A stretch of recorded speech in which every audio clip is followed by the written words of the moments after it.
اعوذ باللہ من الشیطان الرجیم بسم اللہ الرحمن الرحیم رب یسر ولا تعسر وتمم بالخیر۔ حضرت ابن عباس رضی اللہ تعالیٰ عنہ نے فرمایا رسول اللہ صلی اللہ علیہ وآلہ وسلم سب لوگوں سے زیادہ سخی تھے، اور رمضان میں تو جب جبرائیل امین علیہ السلام آپ صلی اللہ علیہ وآلہ وسلم سے ملتے تو آپ صلی اللہ علیہ وآلہ وسلم بہت ہی زیادہ سخاوت کرتے، اور جبرائیل امین علیہ السلام رمضان کی ہر رات میں آپ صلی اللہ علیہ وسلم سے ملتے اور آپ صلی اللہ علیہ وسلم کے ساتھ قرآن کا دور کرتے۔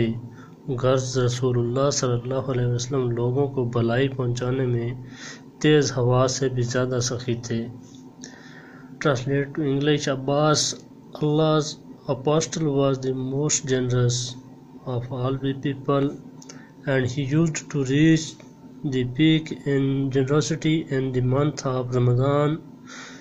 When Gabriel met him, Gabriel used to meet him every night of Ramadan to teach him the Quran. Allah's apostle was the most generous person, even more generous than the strong, uncontrollable wine in the readiness and hostile do charitable deeds.